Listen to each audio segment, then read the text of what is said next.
এক লোক শখ করে খেজুর গাছে উঠেছে, কিন্তু গাছ থেকে নামার সময় আর নামতে পারছিল না। তখন লোকটিকে বাঁচানোর জন্য গ্রামের সবাই এসে গাছের নিচে ভিড় করলো, কিন্তু কারো মাথায় কোনো বুদ্ধি আসছে না লোকটিকে কি করে গাছ থেকে নামানো যায়। সেই গ্রামে একজন বুদ্ধিমান লোক ছিল, সে কূপের মধ্যে পড়ে যাওয়া ব্যক্তিদেরকে উদ্ধারের কাজ করত। সেই বুদ্ধিমান লোক সেখানে এসে একটি রশি খেজুর গাছের মাথায় ছুঁড়ে মারলেন এবং খেজুর গাছের আগায় বসে থাকা সেই লোকটিকে রশিটি ধরে মাজায় বেঁধে ফেলতে বললেন, আর রশির অপর প্রান্তে কয়েকজন লোককে ধরতে বললেন।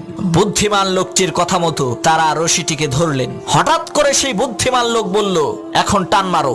লোকেরা রশি ধরে টান দিল, সাথে সাথে সেই খেজুর গাছে থাকা লোকটি মাটিতে পড়ে মারা গেল। তখন গ্রামের লোকেরা বলল, আপনি এটা কেমন কাজ করলেন, লোকটা মরে গেল। তখন সেই বুদ্ধিমান লোক বলল, ভাই এটা লোকটার কিসমতের দোষ, আমার কোনো দোষ নাই। এই একই টেকনিক খাটাইয়া অনেক মানুষকে আমি কুয়া থেকে বের করেছি।